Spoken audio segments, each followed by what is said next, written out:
반짝반짝. 저를 따라하는 겁니다. 하나님은 소리도 따라 하시는 거예요. 하나님은 당신을 향하여. 옆에 있는 분을 향하여. 다시요. 자, 하나님은 옆에 있는 분을 향하여. 당신을 향하여. 최대한 놀래주세요. 놀래보세요. 사랑하는 만큼 놀래는 겁니다. 다시요. 하나님은 당신을 향하여. 놀라운 계획을 가지고 있습니다. 믿습니까? 오늘의 우리의 삶이 힘들고 어렵습니다. 그러나 하나님은 지금도 우리를 향하여, 우리 운주교회를 향하여, 우리 권사님들을 향하여 하나님께서 일하시고 계심을 믿습니다. 내가 느끼고 내가 생각하는 감정이 아니라 하나님의 말씀에 의지하여 힘을 내기를 주 이름으로 축복합니다. 여러분, 저는 운주교회에 1982년도에 왔었어요. 놀래라고 한 얘기인데 전혀 놀래질 않아요. 82년도에 여기 사진이 나왔죠. 저보다 늦게 오신 분들이 많은 것 같아요. 사실은 82년도에 제가 전주 영신교회 학생이었는데 수련회를 여기로 왔었어요. 그래서 그 당시에는 제가 어렸을 때나 운주교회가 굉장히 멀리 있는 것처럼 느껴지고, 사실 이 사진을 제가 이제 영신교회에서 40주년 행사를 저번 주에 했거든요. 그러면서 이 사진을 정리하다가 운주교회 우리 소준호 목사님이 저를 이렇게 불러주셔서 그때 그 운주교회 그 감동이 살아나가지고 정말 기쁜 마음으로 왔어요. 너무나 감사드리고 이 운주교회를 통해 이 지역에 구원받는 백성들이 날마다 더하여지기를 주의 이름으로 축복합니다. 여러분, 혹시 영화 배너라는 영화를 보신 분 있습니까? 배너에 보면 그 노예로 끌려간 유다라는 한 청년이 나옵니다.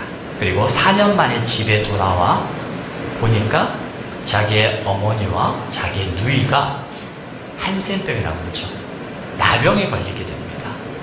이 나병에 걸려서 마을에서 쫓겨나죠. 그리고 외딴 동굴에서 살고 있는 모습을 보게 됩니다.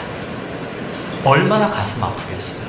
4년이란 시간 속에서 노예로 살다가 로마에서 이제 집정관이라는 그런 큰 직위를 받아가지고 집에 돌아와 귀족이라는 직분을 가지고 돌아와서 보니까 자기의 어머니와 누이는 한센병에 걸려가지고 집에서 쫓겨나서 성문 밖 어귀에 동굴에서 지내고 있는 모습을 보게 되는 거예요.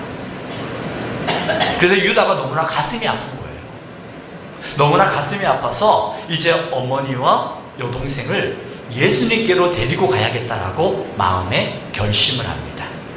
그리고 이제 시간이 되어서 나를 잡고 그 동굴에 있는 어머니와 동생을 부릅니다. 그리고 얼굴이 전체 가리우고 나서 예수님이 계시는 곳을 향하여 걸어가는 거예요. 사람들의 눈치를 보면서 걸어가겠죠.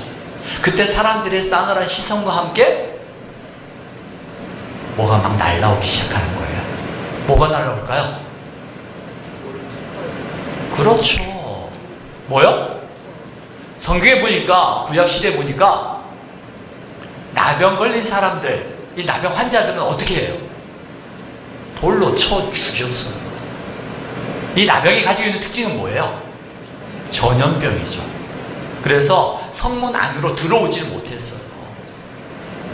돌에 맞아 죽을 각오를 하고 예수님께로 나아가는 거죠. 근데 그 영화에서 보면 그 돌에 맞으면서도 포기하지 아니하고 예수님께로 나아가는 거예요. 왜 그랬을까요? 근데 그 영화에서는 예수님께서 십자가에서 죽으시고 천둥 번개를 치면서 그 나병 걸린 어머니와 누이가 나음을 입는 것으로 끝나게 되어집니다.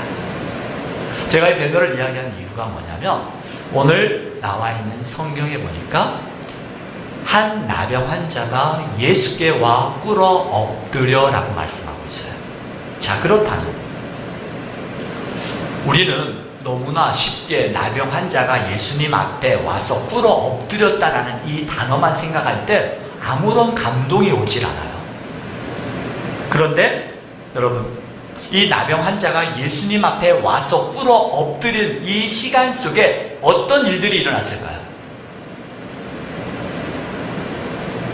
저는 지금 여러분에게 묻고 있는 겁니다. 어떤 일들이 일어났을 것 같아요? 권사님, 어떤 일이 일어났을까요? 제가 배너 영화를 이야기를 했죠. 이 나병 걸린 사람이 동네 안으로 들어온다는 건, 그렇다면 동네 안에 있는 사람들은 이 나병을 통해서 안에 있는 사람들에게 전염될 수 있는 위험에 노출되잖아요. 그럼 이들은 어떻게 해야 돼요? 그렇죠. 못 들어오게 막는 거예요. 어떻게? 돌로 쳐 죽일 때까지 그들이 들어오지 못하게 막는 거예요. 그렇다면 지금 예수님 앞에 꿇어 엎드린 이 나병 환자는 어떤 과정을 겪었다는 거예요? 그렇죠. 돌에 맞아 죽을 각오를 하고 왔다는 거예요. 그냥 시원하게, 그냥 마음 편하게 온 게 아니라 사람들의 따가운 시선과, 그리고 그들이 눈만 마주치게 되어지면 언제 어디서 날아오르는 그 돌멩이에 두렵고 떨리는 마음으로 나왔다라는 겁니다. 왜 나왔을까요? 왜 그가, 나병 환자가 예수님 앞에 나왔을까요? 이 나병 환자는 이 맞아 죽을 각오를 하고 예수님 앞에 나왔다고 말씀을 드렸습니다. 그가 예수님 앞에 나올 때 실제로 수많은 돌멩이들을 맞았을 수도 있어요. 그런데 죽을 힘을 다해서 견디고 또 견디어서 돌에 맞고 사람들의 따가운 시선에도 불구하고, 그럼에도 불구하고 마침내 예수님 앞에 무릎 꿇어 엎드렸습니다. 죽을 각오로 예수님 앞에 나온 이유가 뭘까요? 그 이유가 어디에 있을까요? 우리가 그 근거를 성경에서 찾아보려고 합니다. 우리가 잠깐 유추할 필요가 있을 것 같아요. 이 나병 환자가 돌에 맞아 죽을 각오를 하면서까지 예수님 앞에 엎드린 이유가 뭘까요? 한번 맞춰보세요. 고침을 받기 위해서. 구원받기 위해서. 제가 맞추시는 분에게 선물을 드릴 건데, 오늘 제가 못 가져왔는데 소주로 목사님 통해서 드릴게요. 맞춰보세요. 자, 우리가 할 때 성경을 통해서 보세요. 우리의 생각과 우리의 경험도 중요합니다. 그러나 더 중요한 건 말씀이거든요. 한번 유추해 보세요. 왜 고침을 받기 위해서, 구원받기 위해서, 이거 맞아요. 죄사함 받기 위해서, 이것도 맞아요. 깨끗함을 받기 위해서, 이것도 맞아요. 그런데 성경은 뭐라고 말하고 있습니까? 돌에 맞아 죽을 각오를 하면서 사람들의 따가운 시선과 눈총을 불구하고, 그럼에도 불구하고 예수님 앞에 나온 이유가 뭐예요? 자, 40절을 한번 읽어보겠습니다. 같이 읽습니다. 시작.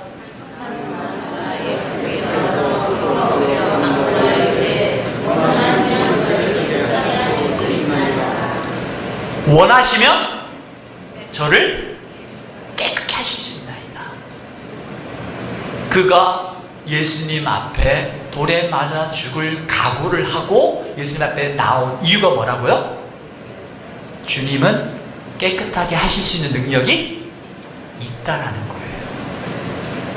그 능력이 있기에 예수님 앞에 나온 거예요.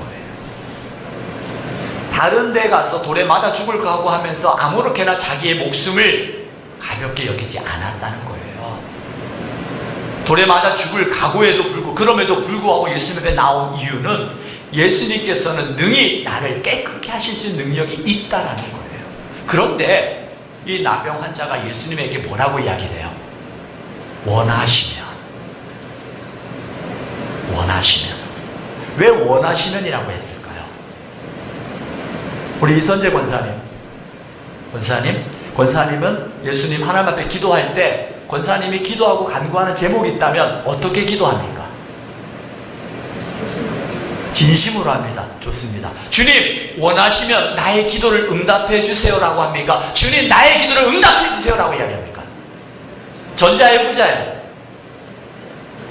여러분들 어때요? 우리 권사님 후자래요. 여러분들은요? 하나님 앞에 주님 원하시면 제 병이 낫기를 원합니다 라고 기도합니까? 아니면 주님 내 병을 고쳐주세요 라고 합니까? 여러분 어떻게 기도해요?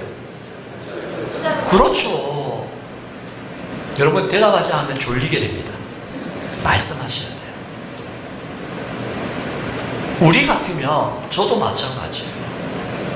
하나님, 우리 교회 안에 아픈 권사님이 있어요.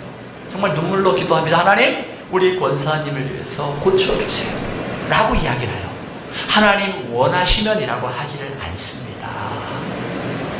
우리는 당당히 말을 해요. 하나님, 당당하게 하나님 고쳐주세요. 이 문제 해결해주세요. 당당하게 말해요. 그런데 왜 나병 환자는 당당하게 말하지 못할까요? 왜 원하시면이라고 했을까요? 이유가 뭘까요? 여러분, 집안에서 매일매일 가족의 구박을 받고 형제들에게 왕따를 당하거나 어려움 속에서 자라난 사람은 그 누구에게 당당하게 말을 해요, 못해요? 못하죠. 어떻게 해요? 어느 것 말하는 것 하나 자체도 굉장히 눈치 보이게 돼요. 그 이유가 뭐냐면 이제껏 살아오면서 그 누구에게 부탁을 해서 들어본 적이 없고 수많은 사람들에게 따가운 시선 속에 눈치만 보고 자다 보니까 당당하게 말을 못하는 거예요. 이 나병 환자가 어때요? 이 나병 환자는 우리가 알고 있는 것처럼 가족과도 격리가 돼요. 마을 사람들과만 격리되는 것이 아니라 가족과도 격리를 시켜가지고 따로 살아가는 거예요. 따로. 어느 누구에게도 따뜻한 시선을 받아보지 못했던 사람이에요. 그 수많은 시간 속에 그가 가지고 있는 삶의 패배감, 패배의식, 그리고 어떻게 보면 우울증에도 빠져 있는 것처럼 누구에게 나 좀 고쳐주세요라고 말할 수 없을 만큼 심각한 고통 속에 살아왔다는 거예요. 예수님이 내 병을 고칠 만한 능력이 있다는 걸 알아요. 그런데 신앙은 아는 것으로 끝나지 않습니다. 성경에 보니까 예수님이 누구신지 아는 건 누구도 안다고 그래요. 마가복음 5장에 보니까 예수님이 하나님의 아들인 것을 누구도 알아요? 귀신도 알더라고요. 여러분, 예수님이 하나님의 아들이라는 것을 아는 것으로 만족하지 마십시오. 아는 게 중요한 게 아닙니다. 믿음은 아는 게 아니고 믿음은 행하는 겁니다. 실제로 전 세계 신학 철학적 헤브라이즘과 헬레니즘이라는 철학적 사고가 그 사상이 이 인류를 많이 역사에 영향을 줬잖아요. 헤브라이즘에 안다라는 것과 헬레니즘에서 안다라는 것은 달라요. 헬레니즘은 머리로 아는 거예요. 그런데 이 히브리적 사고에서 안다라는 것은 머리로 아는 것이 아니라 내 삶에서 알고 있는 것만큼 행하는 것이 안다예요. 오늘 성경에서 예수님을 안다라는 것은 단순한 머리로 아는 것이 아니라 내가 안 그분을 향하여 내가 삶에서 행동한다라는 거예요. 예수님이 누구인지를 아는 게 중요한 게 아니었습니다. 오늘 이 나병 환자는 예수님이 나의 병을 고칠 수 있는 능력이 있다는 걸 알았어요. 그런데 알 것을 내가 행동으로 옮기기까지는 너무나 많은 장벽들이 있었어요. 얼마나 많은 장벽들이 있었습니까? 사람들의 따가운 시선이 있었습니다. 그 당시에 정결법에 의하면 이 나병 걸린 사람은 성문 안으로 들어올 수도 없었어요. 또 성문 안으로 들어올 때 돌에 던져서 쳐 죽여도 아무런 문제가 되지 않는 너무나도 무서운 정결법이 자신을 그들에게 나아가지 못하게 만드는 무서운 법이 있었습니다. 이런 상황에서 예수님 앞에 나왔다는 거예요. 예수님은 그를 어떻게 대했을까요? 예수님이 그를 어떻게 대했을까요? 성경에 볼까요? 나병 환자가 원하시면 저를 깨끗게 하실 수 있나이다 라는 그 이야기 속에 어떻게 보면 이 나병 환자가 예수님 원하시면 나를 깨끗게 해주세요 라고 이야기를 했지만 그 순간에 말은 하였지만 그 말 이후에 어떠한 일들이 일어날 건가에 대한 두려움이 있을까요? 없을까요? 있죠. 왜? 내가 누구니까? 나는 나병 걸린 사람이니까. 나병 걸린 사람에게 보통 사람들이 어떻게 대했는지를 너무나도 잘 알고 있었거든요. 너무나도 많이 보았고 너무나도 많은 고통을 당했었어요. 그래서 예수님이 원하시면 저를 깨끗게 하실 수 있나라고 그 기다림의 시간이 어떻게 보면 그 짧은 시간이지만 이 나병 환자에게는 얼마나 길게 느껴지는 시간이었을지 한번 상상해 보십시오. 그런 나병 환자에게 예수님께서 어떻게 하셨어요? 어떻게 하셨어요? 깨끗함을 받아라. 깨끗함을 받으라! 그 전에 네? 불쌍히 여기사 불쌍히 여겼고 그리고 손을 내미사. 41절에 보니까 예수께서 불쌍히 여기사 손을 내밀어 그에게 대시며 이르시되 내가 원하노니 깨끗함을 받으라. 아멘. 예수님이요 그렇게 말씀하셨어요. 그런데 예수님께서 이 나병 환자에게 손을 대며 이 나병이 전염되어진 걸 몰랐을까요? 나병 환자에게 손을 댔을 때 정결법에 위배되는 걸 몰랐을까요? 알았어요. 그런데 왜 예수님께서 그에게 손을 대셨을까요? 손을 대는 그 순간에 이 나병 환자는 어땠을까요? 두려움과 떨림으로 원하시면 저를 깨끗게 하실 수 있나라는 그 시간, 그 고백 이후에 어떤 일들이 나에게 발생되어질지, 돌이 날라올지, 사람들의 따가운 시선에 의해서 끌려 도망 밖으로 쫓겨나게 될지 모르는 그 두려움 속에 따뜻한 손길이 그의 몸에 닿게 되어지는 거예요. 그 순간 어땠을까요?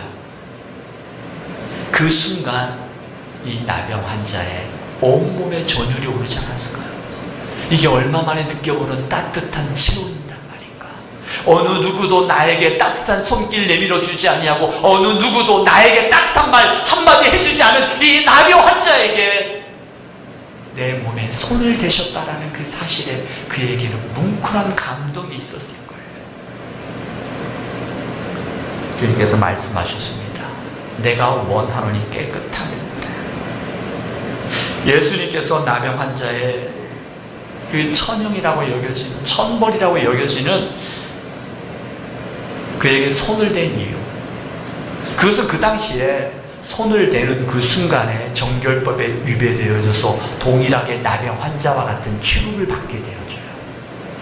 그런데 예수님은 왜 그에게 손을 대셨을까요? 예수님이 왜 그에게 손을 대셨을까요? 성경에 보니까 예수님이 모든 환자들 고칠 때 다 손을 댔어요? 아니더라고요. 때로는 말씀으로 나사로야 나오라! 말씀으로 했어요. 그런데 왜 예수님께서 굳이 손을 대셨을까요? 왜 그랬을까요? 질문입니다. 왜 그랬을까요?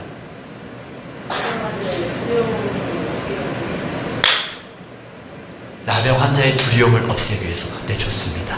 또요? 그의 믿음을 보고 점점 더 좋아지고 있어요. 또요? 왜 그랬을까요?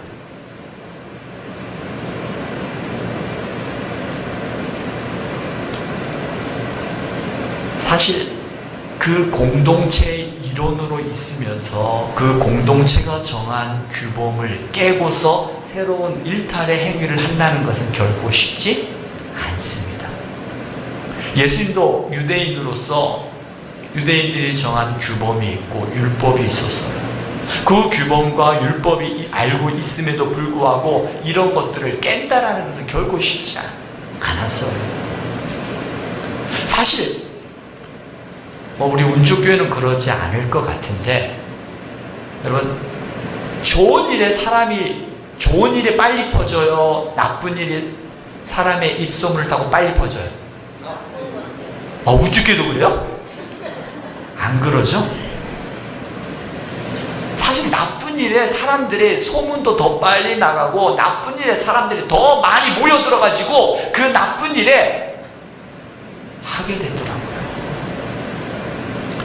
마치 벌떼처럼 모두 다 모여가지고 죽이려고 돌을 던지고 흠집을 내려고 하는 것. 어떻게 보면 이 예수님 당시의 신약시대나 오늘 이 시대도 마찬가지예요. 자그마한 흠집만 있으면 그 흠집을 드러내가지고 그 사람을 마치 매장시키려고 돌을 던져 죽이려고 하는 모습이 이 당시나 오늘이나 사람이 가지고 있는 그 죄성은 똑같은 것 같아요. 근데 예수님도 알았을 거예요. 내가 손을 대기만 하면 주변 사람들이 벌떼처럼 달려와서 나에게 돌을 던지려고 하는 걸 예수님도 알았을 거예요. 그런데 왜 그랬을까요? 간단하게 말하면 성경에 보니까요, 불쌍히 여기사예요. 불쌍히 여기사. 41절에 예수님께서 불쌍히 여기셔서 손을 대셨어요. 그런데 불쌍히 여긴다는 것은 단순하게 안 됐다, 이런 가벼운 동정이 아닙니다. 성경에 보니까 이 불쌍히 여긴다는 것은 심장을 나눠 가진 형제들이 느끼는 가슴 아파하는 마음이래요. 단순한 그냥 값싼 동정이 아니라 심장을 나눠 가진 형제들이, 심장을 나눠 가진 가족들이 느끼는 가슴 아파하는 마음.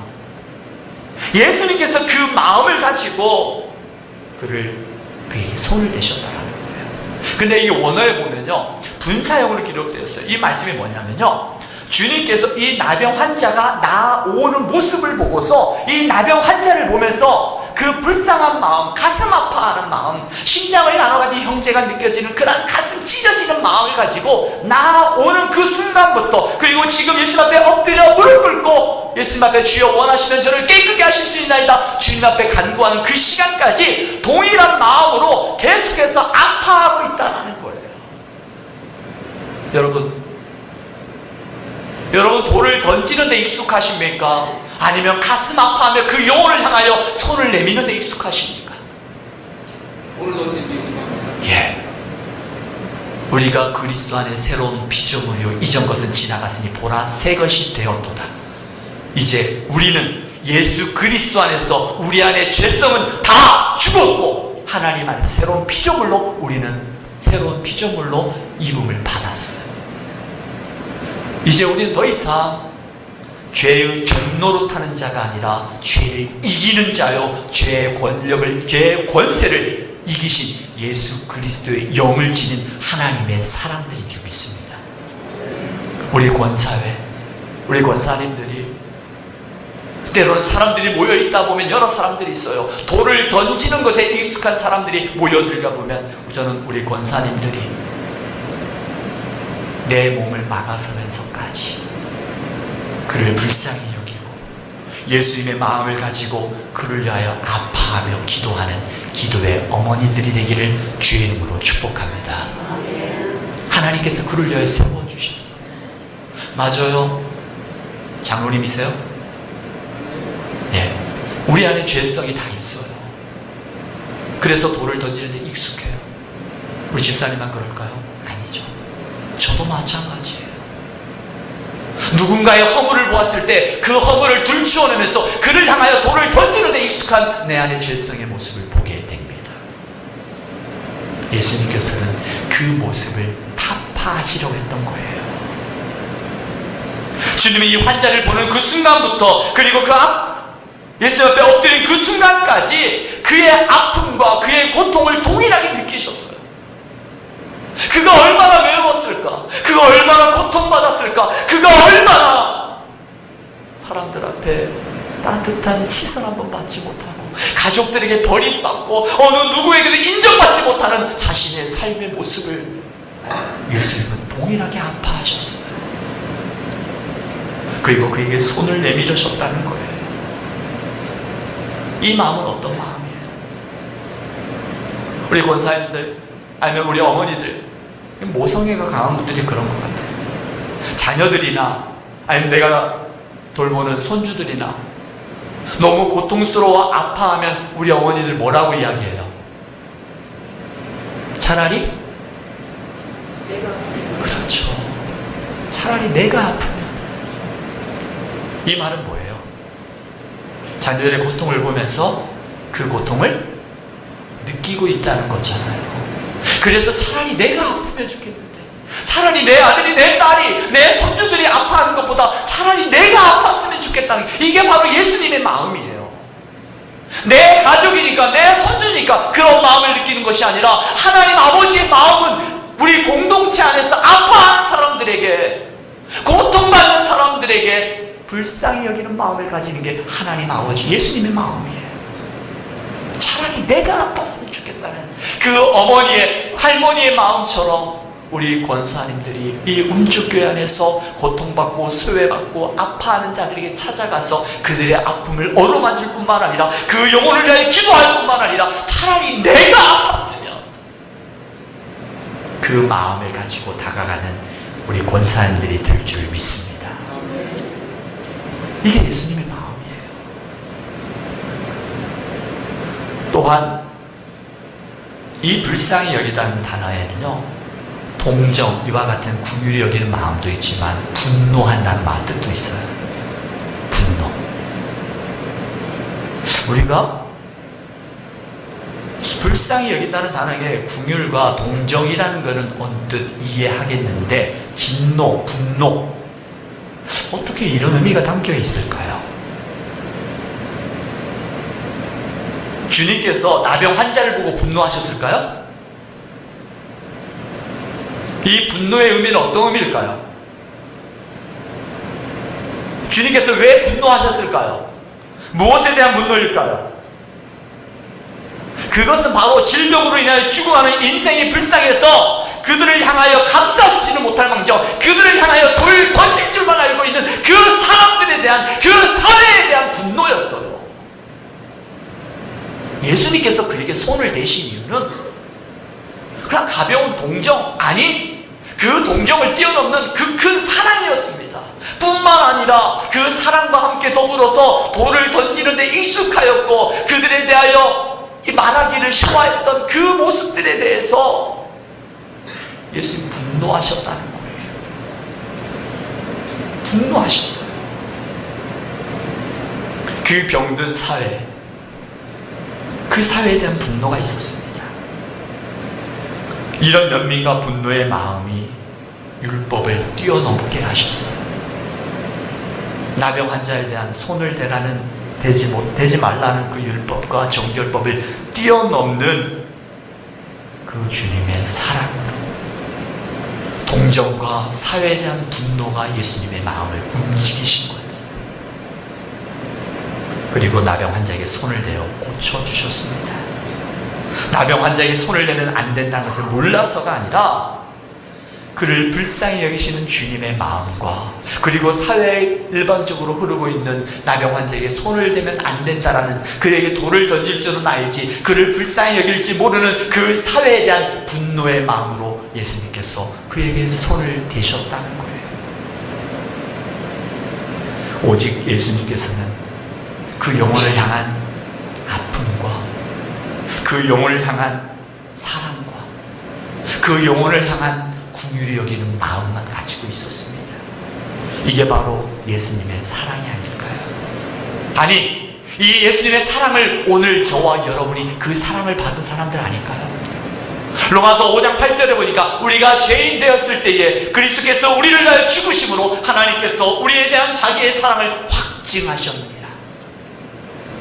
예수님께서 우리를 사랑하실 때 우리가 온전해서 예수님의 사랑을 받았습니까? 우리가 죄인 되었을 때에 예수님의 사랑을 받았습니까? 언제예요? 묻는 거예요. 묻는 거예요. 우리가 예수님의 사랑을 언제 받았어요? 내가 온전하고 내가 그래도 신앙생활 그럴싸하게 다른 사람들보다 그래도 존경받는 모습으로 신앙생활을 하니까 예수님이 그때 나를 사랑해 주셨나요? 아니면 내가 죄인 되었을 때에 예수님께서 나를 사랑하셔서 하나님의 자녀 되게 하셨습니까? 그렇죠. 우리가 죄인 되었을 때에 로마서 5장 10절에 우리가 원수 되었을 때에 그의 아들의 죽으심으로 말미암아 하나님과 화목하게 되었은지, 우리는 그 죄인 되었을 때에 하나님의 사랑을 입은 자요, 그 사랑으로 인하여 하나님의 자녀가 된 자들이잖아요. 그럼 우리가 이제 어떻게 해야 돼요? 이제 우리는 달라져야 됩니다. 돌을 던지는 데 익숙한 자가 아니라 그를 바라보면서 긍휼히 여기고 돌을 던지는 사람들에게 내가 몸을 맞춰서 그 긍휼히 여기는 사람을 감싸주는, 이게 예수님의 마음이라는 거예요. 우리는 하나님의 사랑을 받을 자격이 없었습니다. 그런 우리가 하나님의 자녀가 되었습니다. 우리를 불쌍히 여기시는 그 사랑 하나 때문에, 그 사랑 하나 때문에, 그 사랑으로 인해 하나님께서 친히 이 땅에 인간의 몸을 입으시고 성육신하신 그 예수 그리스도, 그분이잖아요. 하나님과 본체이시고 그 본체이신 그분이 자기의 비워서 종의 형체를 입고 이 땅에 오셔서 십자가에 죽으신 이유, 그것은 단 하나잖아요. 한번 따라해보세요. 나를 사랑하셔서. 우리는 그 큰 사랑을 받은 자입니다. 믿습니까? 내가 죄인 되었을 때에 그리스도께서 우리를 위하여 죽으심으로 하나님께서 우리에 대한 자기의 사랑을 확증하셨다고 로마서 5장 8절에서 말씀하고 있습니다. 그 사랑으로 우리는 하나님의 자녀가 되었습니다. 그 사랑으로 예수님께서 그를 불쌍히 여기시고 손을 내밀어 그에게 대시고 말씀하셨습니다. 그리고 깨끗하게 되었다고 하셨어요. 그리고 나서 예수님께서 제사장에게 내 몸을 보이고 모세가 명령한 것을 바쳐서 사람들에게 증거가 되도록 하라라고 이야기하셨어요. 예수님께서 나병 환자를 치료하여 공동체 안으로 들어가게 하셨습니다. 공동체 안으로 들어가게 하셨어요. 자, 이제 여러분 잘 보세요. 깨끗함을 받았어요.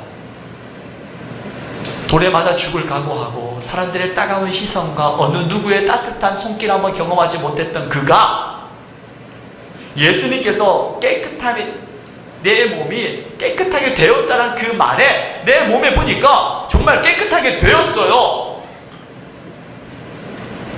어떻게 해야 돼요? 여러분 어떻게 하실래요? 자, 여러분 상상의 나래를 펴십시오.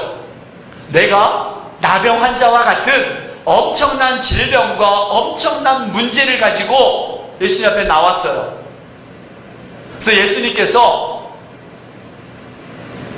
내 문제가, 내 질병이 해결되었다라고 말씀하시자 그 문제가 정말 볶는 녹듯이 사르르 녹아지면서 없어졌어요. 예수님께서 말씀하세요. 그럼 여러분 그 문제가 해결됐다는 그 마음에 어떻게 해야 돼요? 감사하고 충성해야죠. 네. 어떻게 해야 돼요? 어떤 분에게 물어볼까요? 우리 피아노 치는 권사님 어떻게 합니까? 권사님 만약에 문제가 해결되었어요. 기뻐 뛰며 춤을 춥니다. 앞에 나와서 해보라고 말하고 싶지만 참겠습니다. 아마 저 같아도요, 우와! 문제가 해결되었다. 너무 하나님 감사합니다 하면서 동네방네 다니면서 나 고침받았어요. 보세요 보세요 나 나음받았어요 라고 외치고 싶지 않겠어요? 그러지 않을까요? 오늘 이 나병 환자가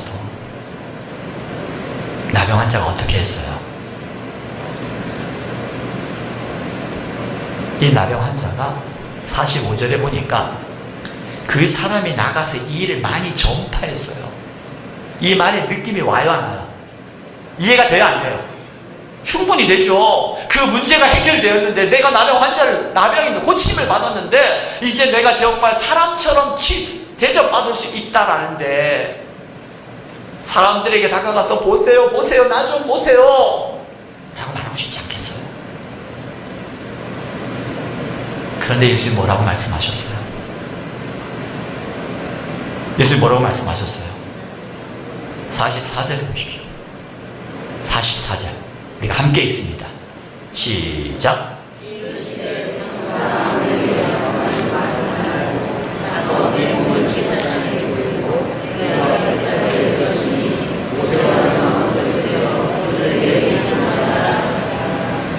무슨 말씀이에요?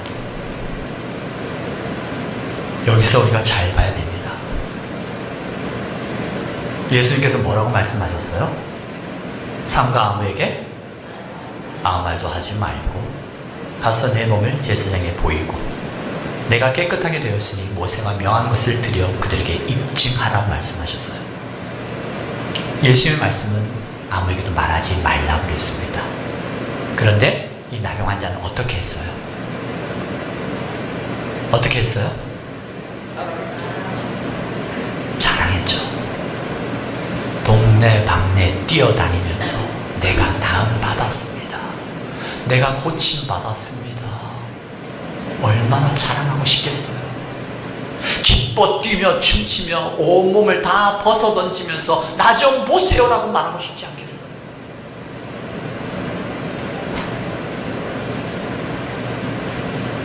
그렇습니다.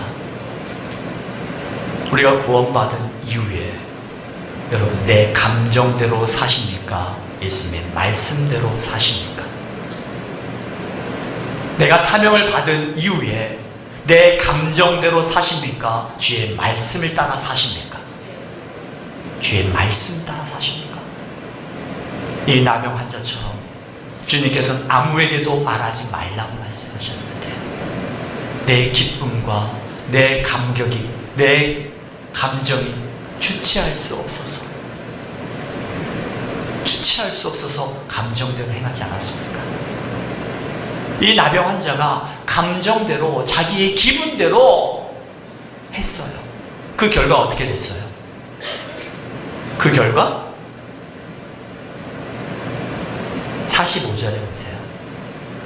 이 나병 환자가 자기가 너무 기쁜 나머지 예수님의 말씀대로 하지 아니하고 내 기분대로 내 감정대로 했더니 예수께서 어떻게 됐어요? 45절에 보니까 예수께서 다시는 드러나게 동네에 들어가지 못하셨어요. 내 기분대로가 아닙니다. 내 감정대로가 아닙니다. 예수 그리스도를 믿고 구원받은 우리의 삶은 내 기분과 내 감정대로 아닙니다. 내 뜻대로가 아니라는 거예요. 주의 말씀에 의지하여 그런 내 감정대로 했더니 예수님께서 동네에 들어오지 못했다고 하셨어요. 우리도 마찬가지입니다. 내가 구원받은 이후에 내가 사명받은 이후에 내 감정대로 내 기분대로 아닙니다. 주의 말씀을 따라서 우리의 신앙생활은 말씀 중심이어야 됩니다. 우리의 신앙생활은 하나님의 말씀을 증거하는 주의 종을 중심으로 함께 나아가야 되는 거예요. 오늘 우리 김순애 권사님 기도하실 때 참 많은 은혜 받았어요. 제가 한 가지 부탁드리는 거는 말씀을 증거하는 오늘 강사를 위해서 기도하는 건 너무나 감사하고 너무나 제가 감동을 받았습니다. 그런데 여러분 모든 예배 가운데 제가 한 가지 부탁드리는 거는 저는 이 말씀을 요청받고 교회를 위해서 특히 우리 권사님들을 위해서 그리고 우리 목사님을 위해서 기도하며 말씀을 준비했어요. 근데 제가 이제 운주교회를 떠나서 제 영신교회로 돌아가면 제가 권사님들과 운주교회를 위해서 기도할까요? 안 할까요? 안 해요? 생각날 때 하겠죠. 말씀을 뿌린 씨앗이 열매 맺도록. 그런데 정말 여러분을 위해서 매일 새벽마다 기도하는 분은 누구예요?